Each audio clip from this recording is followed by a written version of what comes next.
Buenas tardes y bienvenidos a la Open Class, el fracaso escolar, una problemática educativa pendiente de resolver.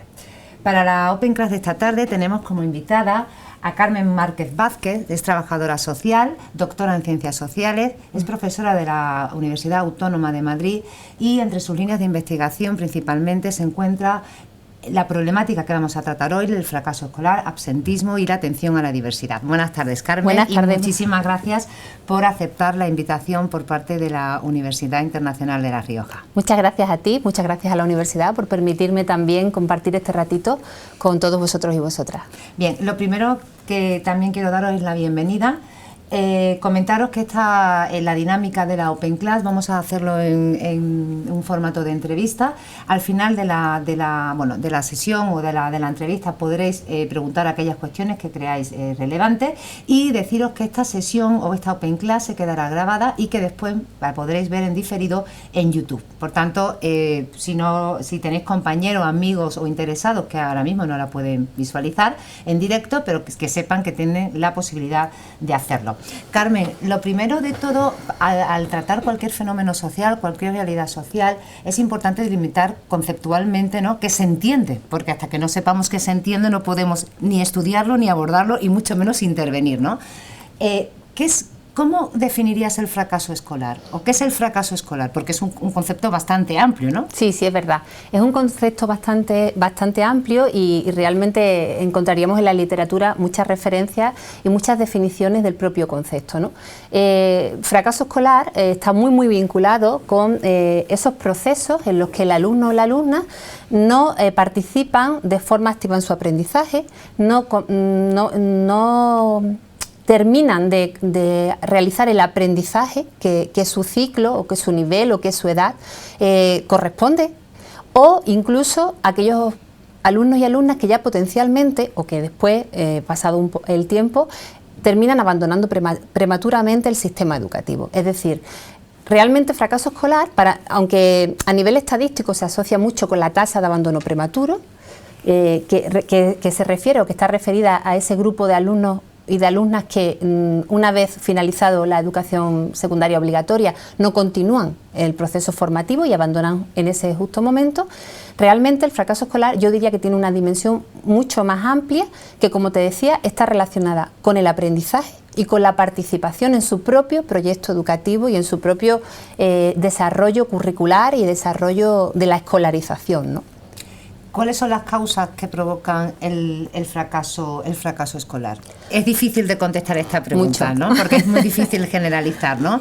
Sí. Es una problemática social, pero en líneas generales ¿cuáles son las causas? Mira, si de verdad creo que si esa pregunta alguien tuviera la clave, ¿no? Tendría la llave prácticamente del éxito de todos los sistemas educativos. Realmente creo que es un fenómeno multicausal, ¿no?, donde tampoco podríamos decir, hay un porcentaje, ¿no?, el 50% es de la familia, el 50% es del centro educativo, ¿no? Pero sí que es verdad que hay ciertos factores que de alguna manera pueden ir condicionando el proceso educativo y por tanto el éxito o fracaso escolar, ¿no? Por supuesto hay unos factores de tipo individual. Hay alumnos o alumnas, estudiantes que tienen unas motivaciones que son motivaciones altas, son motivaciones orientadas al éxito académico. Hay otros alumnos que tienen un menor nivel en sus motivaciones. También están las expectativas, ¿no? Creo que las expectativas son un factor muy determinante. Un alumno que tiene una expectativa muy baja, que su expectativa cuando tú le preguntas es la obtención del graduado escolar, ¿no?, del título de graduado escolar, ese alumno yo creo que es un alumno con mayor predisposición, un alumno más vulnerable al fracaso educativo. Entonces, los factores individuales, la motivación, la expectativa, las propias capacidades, las propias inteligencias, ¿no?, las propias motivaciones del alumno por aprender, ¿no?, son desde luego bastante definitorias.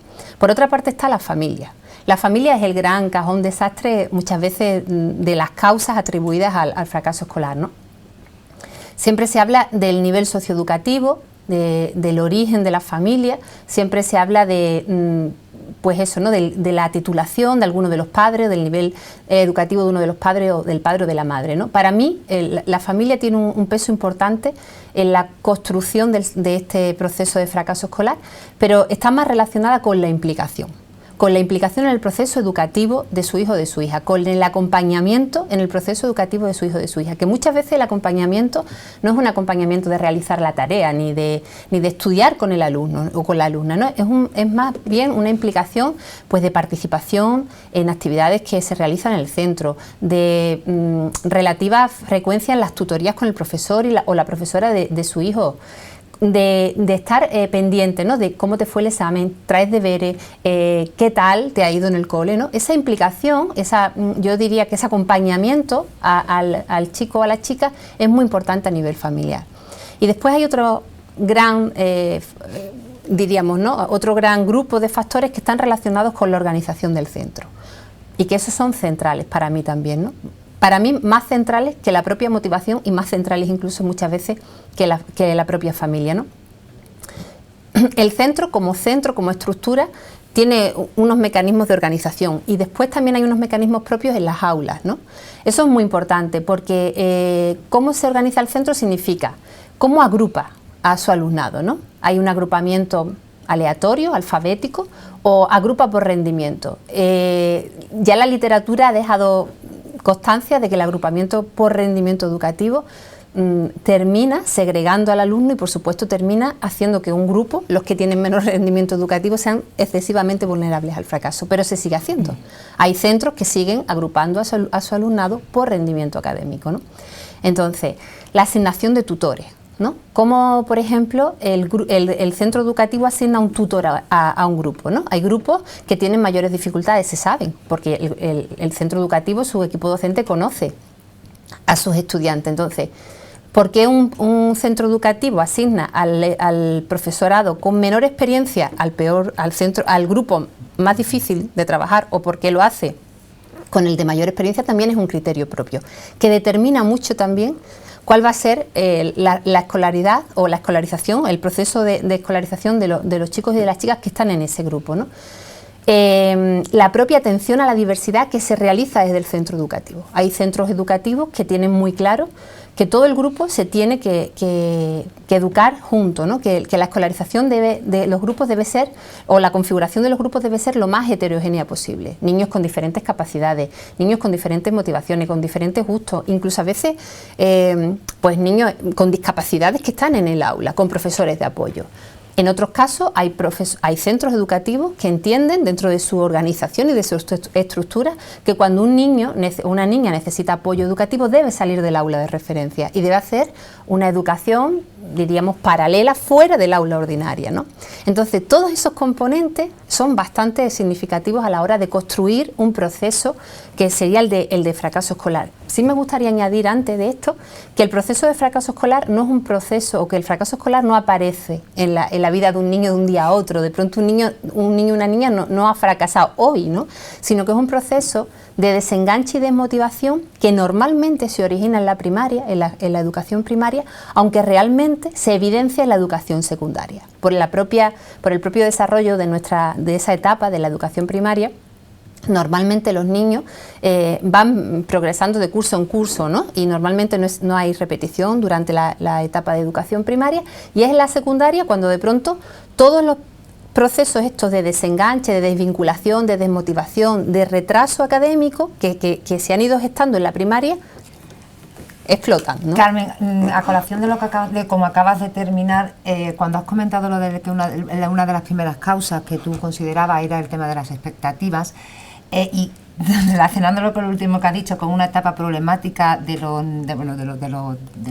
niños, ¿no? De los adolescentes, en las expectativas, ¿qué influencia puede tener, por una parte has hablado de la familia, de la implicación, el grupo de pares? Porque es una etapa problemática, ¿no? De hecho, tú has dicho que es un proceso que se va gestando, pero que da la cara en la secundaria, ¿no? Entonces, ¿hasta qué punto el grupo de pares, ¿no? Las amistades, que también puede estar influenciado por las características del colegio, no sé hasta qué punto por el nivel socioeconómico, ¿qué influencia puede tener eso?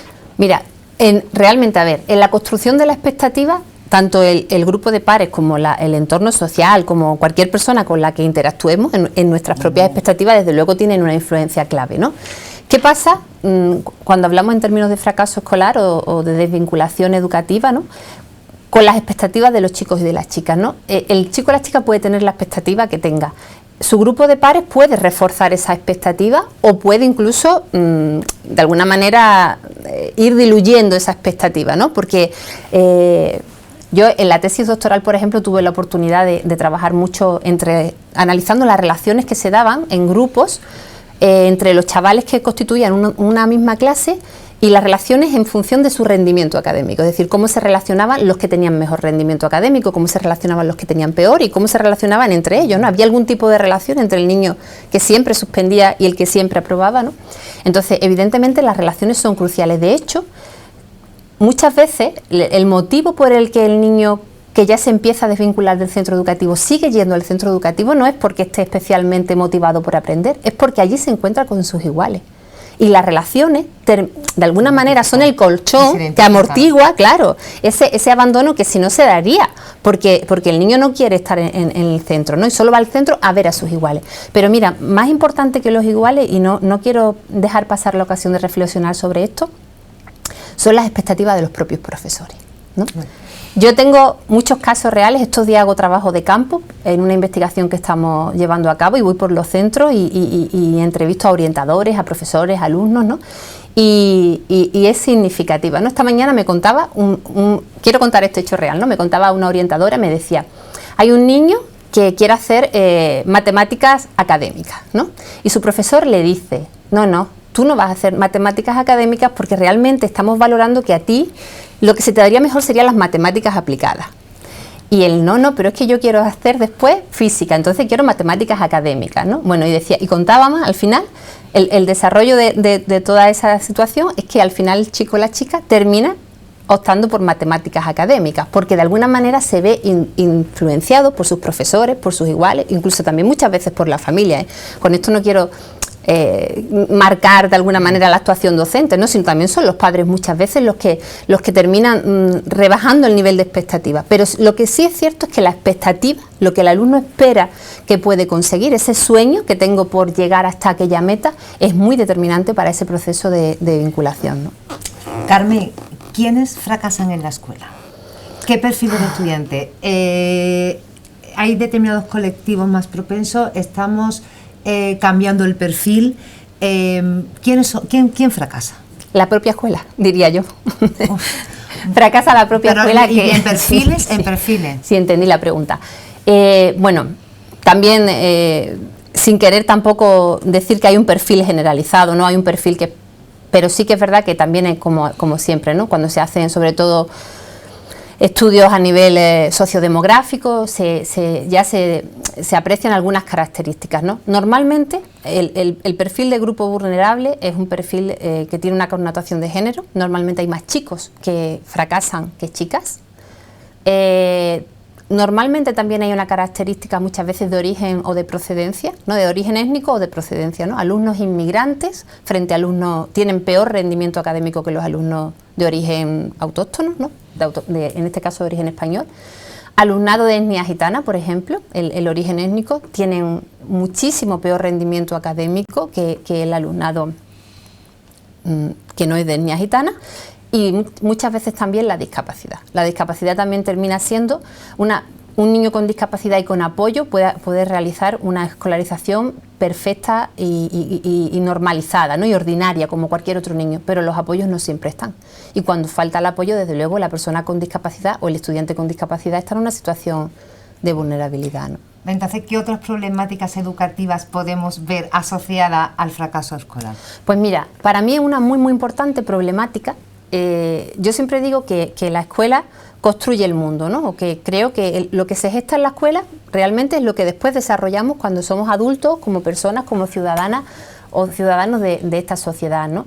Entonces, creo que hay un fenómeno que se da mucho ahora mismo en las escuelas y que se va a reproducir, y es la segregación. La segregación escolar que después terminará siendo la segregación escolar o social, perdón, ¿no? Podemos ver, por ejemplo, en nuestro entorno cómo existe segregación a nivel de escuela, ¿no? Hay escuela pública y escuela concertada y escuela privada, ¿no?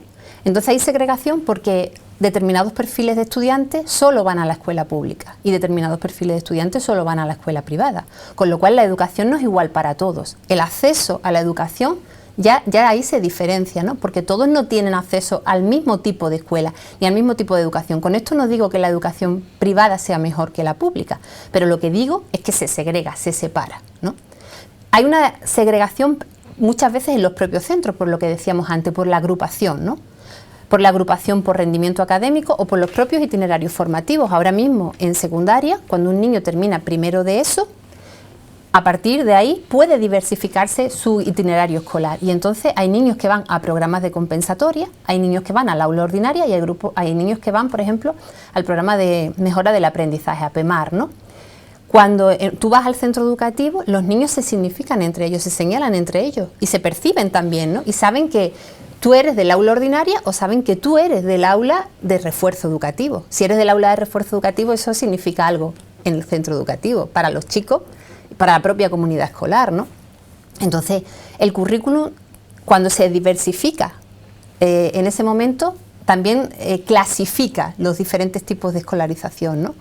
Entonces también hay segregación, y hay segregación porque niños de determinados contextos, determinados barrios, determinadas zonas de especial exclusión social van a determinados centros educativos, no van a otros, ¿no? Entonces, al final, la escuela, que debe ser igual para todos, o la educación, que debe ofrecer esa posibilidad de romper esa diferencia social, termina generando más segregación y perpetuando esas diferencias sociales. Si hay causas sociales, como acabas de apuntar, necesitamos una intervención social holista, integral y sistémica, ¿no? ¿Cómo se está interviniendo actualmente ante el fracaso escolar? Desde la escuela, desde fuera, ¿qué necesidad o qué conjunción hay entre el ámbito interno de la escuela y el externo social? Es decir, ¿cómo se está interviniendo socialmente en este...? Pues mira, también esto... Vamos a volver a hablar de la generalidad, porque después cada centro, de alguna manera también tiene cierta autonomía para gestionar a su propia comunidad, para gestionar la atención a sus alumnos y alumnas, ¿no? Normalmente, nuestro sistema educativo, como te decía antes, bueno, durante la etapa de educación primaria se hace detección de necesidades educativas especiales y se trabaja a nivel individual, ¿no? Pero normalmente, cuando se hace una distinción o cuando se comienza a hablar de fracaso escolar, nadie habla de fracaso, bueno, nadie. Se habla poco de fracaso escolar en la educación primaria, ¿no? ¿Cuándo se habla de fracaso escolar o de absentismo? Cuando llegamos a la educación secundaria, ¿no? Entonces, lo que nuestro sistema ofrece para atender a ese alumnado que está en riesgo o que está en situación de vulnerabilidad son programas de compensatoria. Es decir, un programa de compensatoria significa que, en primer lugar, se entiende que la dificultad la tiene el propio alumno. Es el alumno el que tiene algo que no funciona, ¿no?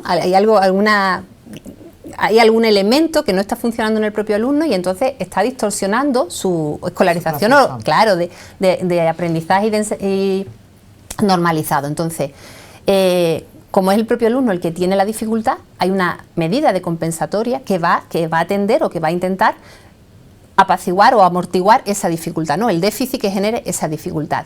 Entonces, los programas que actualmente tenemos en nuestro sistema educativo son programas de compensatoria, donde se trabaja un currículum paralelo al currículum ordinario, se trabaja en algunos programas como PEMAR, por ejemplo. PEMAR es uno de los últimos programas que puso en marcha la LOMCE, que aunque ahora mismo la LOMCE está en una situación de stand-by, por decirlo de alguna manera, se sigue trabajando en los centros con este programa, ¿no? Entonces, PEMAR es un programa orientado a la mejora del aprendizaje y del rendimiento académico de los niños que tienen alguna dificultad, pero alguna dificultad que no está relacionada con una falta de interés o una falta de esfuerzo, ¿no? Sino a veces por causas familiares, por situaciones... Exactamente, ¿no? Entonces, lo que hace PEMAR, por ejemplo, es decir, bueno, como entendemos que necesitáis una atención especializada, agrupa a niños en esa situación dentro de un centro educativo en grupos con una ratio baja, es decir, en grupos que no sean más de 15 alumnos, ¿no?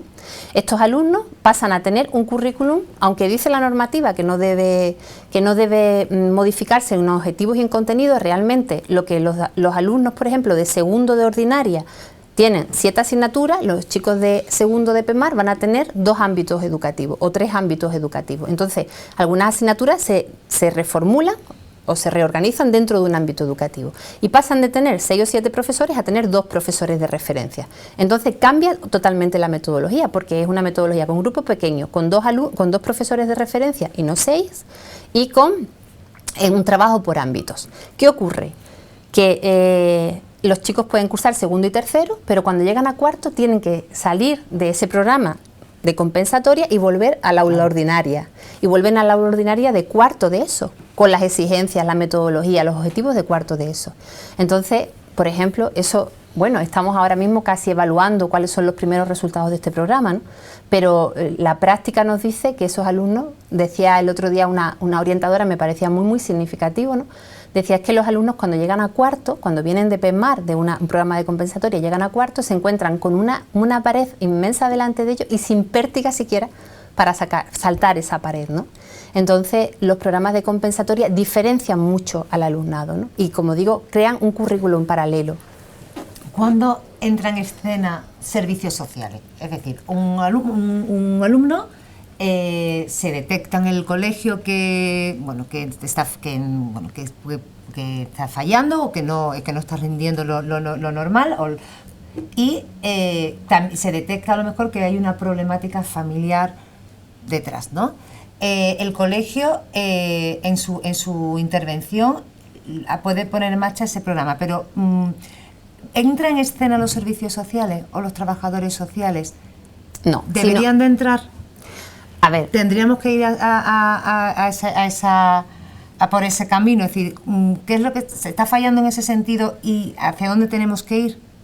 Mira, bueno, hacia dónde tenemos que ir, yo creo que tiene muchas connotaciones, ¿no? Pero si queremos hablar de la coordinación entre servicios o de una intervención más, tú decías antes, ¿no? Más holística, más integral, más sistemática, evidentemente los servicios sociales tienen que entrar, ¿no? Hay un modelo de escuela que son las comunidades de aprendizaje, que son escuelas abiertas a la comunidad, ¿no? Escuelas abiertas donde tienen la posibilidad de, tanto padres como entidades sociales, como organizaciones de la propia comunidad, formar parte de la escuela. Cuando digo formar parte hasta del día a día, de entrar en el aula, de trabajar con el docente apoyando la labor del docente, de hacer talleres de lectura, de hacer turnos de vigilancia en el patio, es decir, de formar parte de la comunidad educativa. Los servicios sociales normalmente no entran si no hay una situación de riesgo, claro. Cuando el profesor, el docente, el director del centro educativo se pone en contacto con los servicios sociales comunitarios especializados y entra. Hay una situación de riesgo y se interviene. O cuando hay una situación de absentismo escolar que se entiende, porque además es una de las obligaciones reguladas por la ley, que también es una situación de desprotección del menor. Entonces los servicios sociales entran, pero los servicios sociales tienen que estar no en esas medidas paliativas o correctoras ya, ¿no?, sino en las medidas preventivas, claro.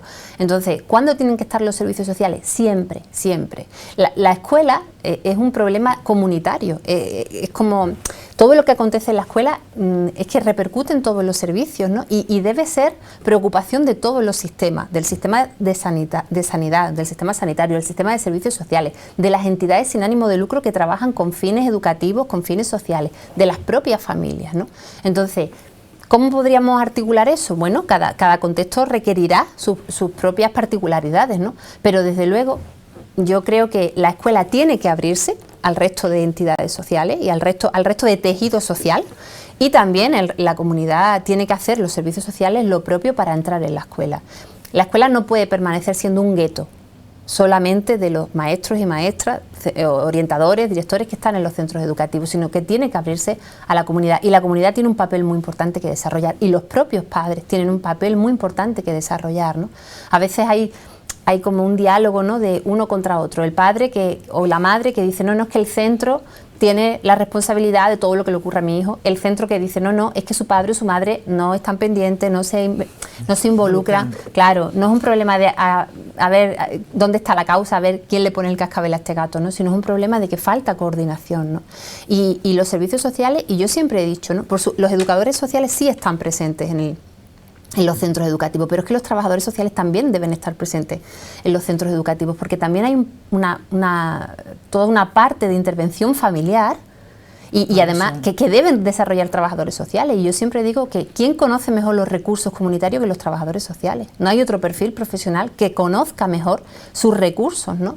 Cuando hablamos de relaciones, ¿no? La importancia de los grupos de apoyo, tanto para padres como para madres, como para propios alumnos, ¿no? Entonces, todo ese tejido y todo ese sistema de recursos, los trabajadores sociales lo tienen que tener muy presente, lo tienen presente, y es importante la intervención con ellos, ¿no? Desde el ámbito de la investigación, ¿no? ¿Qué aportaciones se están haciendo de cara para la intervención, ¿no? en este ámbito? Pues mira, también es, como te decía, algo complejo y no hay una instrucción básica de si ponemos esta instrucción ya esto va a funcionar, ¿no? Pero, por ejemplo, algo de lo que se habla mucho últimamente es de la calidad docente, ¿no? Y en eso, quienes somos o formamos parte del ámbito universitario, desde luego tenemos una responsabilidad absoluta en ello, ¿no? El docente, cuando llega al centro educativo, el maestro de primaria o el docente de secundaria debe de tener una formación importante, y una formación importante en gestión de grupos, una formación importante en atención a la diversidad, una formación importante en necesidades educativas especiales, una en metodologías participativas o activas, es decir, no solamente tu ámbito de trabajo. Por ejemplo, cuando hablamos de secundaria, ¿no? Hay profes que son muy buenos en física, son profes de física y son los mejores en su materia, ¿no? Pero a lo mejor tienen más desconocimiento sobre la didáctica, sobre la pedagogía, con la que intervenir o con la que trabajar su materia, ¿no? A lo mejor no sabe gestionar un conflicto de grupo, y en su aula hay conflictos de grupo día sí y día también, ¿no? Entonces, la formación docente es muy importante, ¿no? Es muy importante también el sistema de concurso y de acceso a las plazas de profesores, ¿no? De promoción, hace que el profesorado sea muy itinerante, ¿no? Entonces los directores y los centros educativos tienen mucho problema cuando hay profesores que funcionan en su centro, pero tienen que concursar, porque así lo establece las bases de la convocatoria o de la administración pública, y tienen que concursar, irse a otro centro, ¿no? Ellos reclaman siempre que yo pueda elegir a mi profesorado, o que al menos pueda estabilizar al profesorado que trabaja bien en este centro, ¿no? Porque también ahí hay un tema, yo creo que de sensibilidad, ¿no? No todos los profesores trabajan bien en todos los contextos, eso no te hace peor profesor, pero sí que es verdad que hay que buscar un poco el equilibrio entre el contexto y el profesor, ¿no? Carmen, me voy a tener que hacer una pregunta. En aquellas situaciones en el que pueda surgir, ¿no?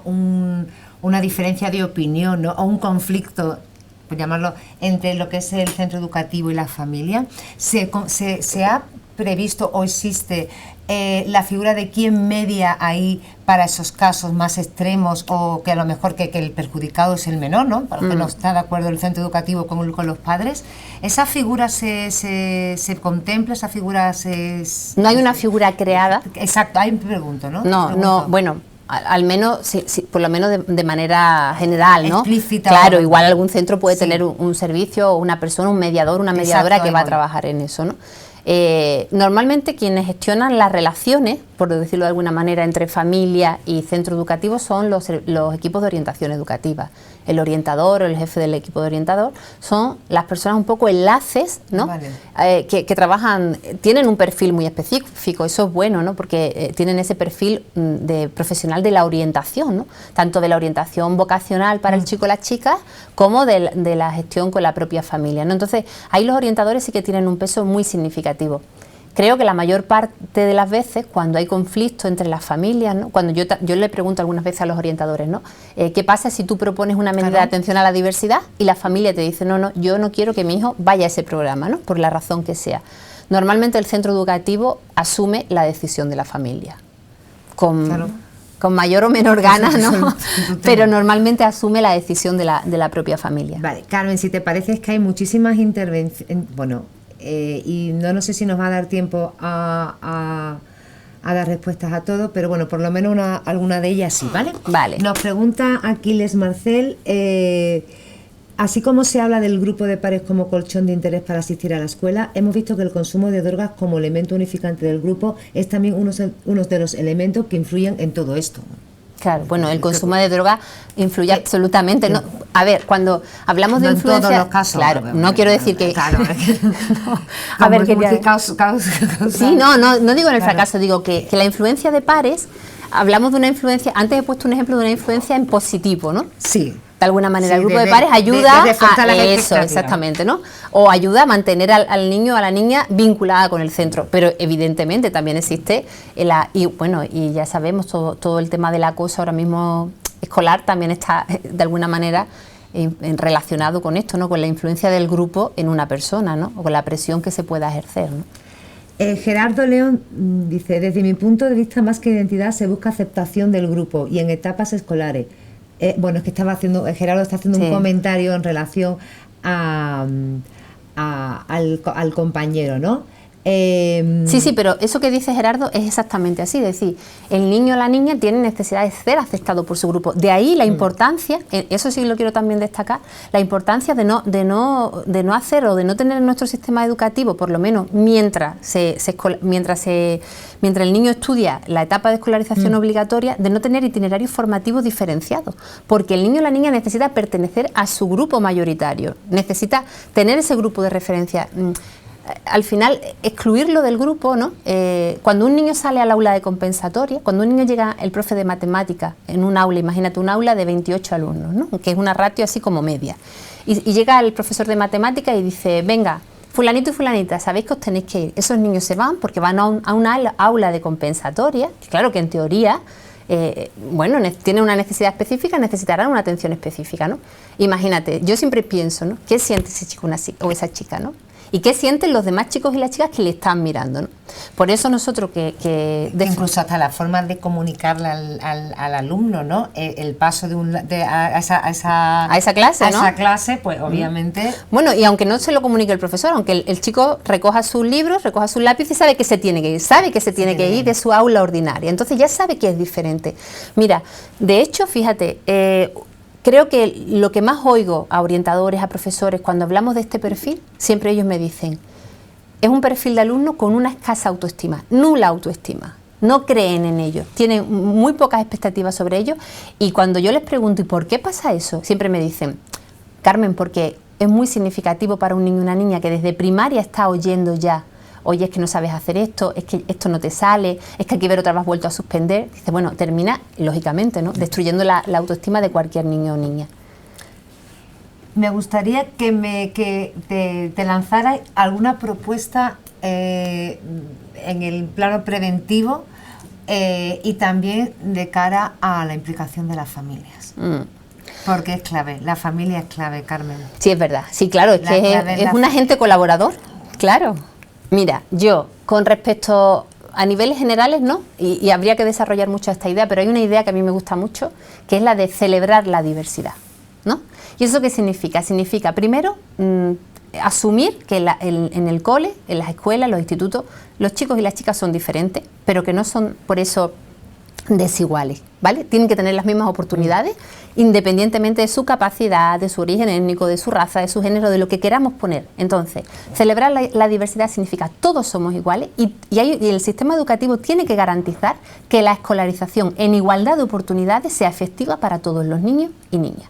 Celebrar la diversidad significa que no vamos a separar a chicos con más capacidades, chicos que aparentemente tienen menos capacidad, porque también habría que discutir mucho qué es lo que se evalúa, ¿no? Sino que vamos a fortalecer estructuras de aula donde todos puedan aprender juntos. Los que tienen más, los que tienen menos, los que saben o los que tienen una inteligencia más desarrollada y los que tienen una menos. Porque en la heterogeneidad del grupo todo el mundo gana. Cuando tú separas grupos no gana nadie, pero cuando tú mantienes al grupo unido, cuando tú vas a un aula y ves a niños con discapacidades significativas, que están trabajando con sus iguales, es que es una gozada, porque además esos propios iguales están ganando, teniendo alumnos, a compañeros de cualquier forma, tipo, manera, de cualquier, ¿vale? Con cualquier variable en ese sentido, ¿no? Eso significa, celebrar la diversidad también significa que los recursos de apoyo tienen que entrar en el aula, ¿no? Que cuando hay un profesor de apoyo, el profesor de apoyo no tiene que sacar a 5 chicos de un grupo, 5 de otro y llevárselo al final del pasillo, sino que tiene que entrar con el tutor a trabajar en el aula y a aprender entre todos, ¿no? Creo que eso tiene que considerarse como una reforma importante dentro del sistema educativo, ¿no? Porque creo que esos valores de diversidad son los que también después se nos exige como ciudadanos, ¿no? A mí como ciudadana, Y por supuesto tiene que ser así, no puede ser de otra manera, se me exige la consideración de igualdad para todas las personas con las que yo convivo, ¿no? Entonces, ¿cómo puede ser? Yo siempre pienso, ¿qué lío le debemos hacer a los chicos, ¿no? Oye, mira, cuando salgáis de la escuela todos somos iguales, pero aquí en la escuela vamos a ser diferentes. Allí están los que más saben, aquí los que menos, aquí están los de esta etnia, allí están los que tienen discapacidades, como por Dios. Vamos a entrar un poco en una... Y después con respecto a la familia, pues mira, con respecto a la familia la verdad es que es un tema difícil de tratar también porque la familia en este momento tiene unos condicionantes de conciliación que, bueno, complicados. Exactamente, ¿no? Y que también son respetables, ¿no? Y que también están ahí, lógicamente, ¿no? Entonces, creo que es algo también, por eso decíamos antes, más holístico, más integral. ¿Solo a la familia? No, claro. Al tejido empresarial, a la propia sociedad, porque tiene que haber lo primero que tiene que darse es una concienciación y convicción de que familia, de esa conciliación, ¿no? De que familia y profesión tienen que desarrollarse de manera paralela, exactamente, ¿no? Sin que ninguna de las dos salga de alguna manera damnificada, ¿no? Entonces, eso tiene que darse, ¿no? Y después también, no sé, yo creo que también trabajar muy con los padres, por ejemplo, ¿no? Muchas veces yo les pregunto a los tutores, ¿cuándo veis a los padres? Y me responden, no, pues al comienzo del curso, a mitad del curso, en una evaluación intermedia y al final, ¿no? Y yo siempre les propongo, no, tenéis que acercar ese contacto más, ¿no? Y yo les aconsejo algo que me aconsejaron a mí en trabajo social hace muchos años, que me decían, y cuando un usuario se vaya porque tú no está, porque lo que tú le propones no le apetece o no le... Tú nunca le cierres la puerta, siempre déjale la opción, vale, no te preocupes, no pasa nada si no quieres trabajar ahora, que trabajemos juntos o no te gusta ahora lo que te ofrezco, ven cuando quieras, ¿no? Entonces yo también creo que el tutor tiene que mantener esa disponibilidad a los padres, ¿no? Ven cuando quiera y sobre todo también tener mucha iniciativa de convocatoria. Carmen, yo creo que es complicado tener un dato, pero el porcentaje de fracaso escolar que se puede solucionar o que se soluciona o que... ¿Que se soluciona? Sí. Bueno, ahora hay una... Bueno, sabes que el porcentaje de fracaso escolar que tenemos está en torno al 18-20%, ¿no? Actualmente, ¿no? No, creo que se soluciona, no hay registro, no hay constancia de cuántos casos que fracasaron se revierten, ¿no? Lo que ahora hay es algunas actuaciones que al alumnado que ya es vulnerable, alumnado que potencialmente sería de fracaso escolar, se le ofrecen alternativas, itinerarios formativos paralelos y entonces dejan de computar en las estadísticas. Como ya no es obligatoria la educación, claro. ya no es bueno, y porque además los datos siempre están referidos a la educación secundaria obligatoria. Por eso digo, claro, de ser obligatorio sí. ya no. Si pudiéramos hacer un seguimiento longitudinal de ese chico o de esa chica, pues... Sí, pero sería una cosa ya voluntaria por parte del chico que se... No. Bueno, pero vamos a ver que sigamos avanzando y no sé si quieres aportar algo más, Carmen. Bueno, lo que sí me gustaría aportar un poco, ¿no? Es que realmente yo tengo una visión muy positiva sobre esto. Es que también hay que ser positiva, ¿no? Sí, yo creo que realmente, bueno, hace falta, como te decía, una actuación sistemática, una actuación muy preventiva, nada después paliativa o compensatoria, ¿no? Pero realmente creo que si todos reflexionamos un poco sobre la importancia de la educación, ¿no? Tanto a nivel social como a nivel individual de los propios estudiantes, ¿no? Reflexionamos sobre la importancia de la educación y reflexionamos también sobre nuestro poder en cambiar las cosas, ¿no? Si llegamos a ese entendimiento en el que todos nos sumemos y todos hagamos ese camino conjunto de buscar soluciones, para mí también es muy importante, es dar voz al alumnado, ¿no? Trabajamos sobre los estudiantes y nunca preguntamos a los estudiantes, ¿no? Entonces también hacer partícipe al propio estudiante tanto de las decisiones que tienen que ver con él y con su proyecto educativo como de la investigación y las posibles intervenciones que se pongan en marcha, ¿no? También yo creo que es una manera de empoderarle, una manera de facilitar su participación y su implicación, ¿no? Pero de verdad que yo tengo todas las esperanzas en que algún día revertiremos esas estadísticas. Pues mira, nos quedamos con esa idea, Carmen. Agradecerte que hayas estado con nosotros, agradeceros a todos vosotros vuestra asistencia y vuestro interés, y recordaros que podréis ver la sesión una vez que se suba a YouTube, que no tardará mucho, pero que podréis verla en diferido. Así que muchísimas gracias por vuestra presencia y hasta la próxima.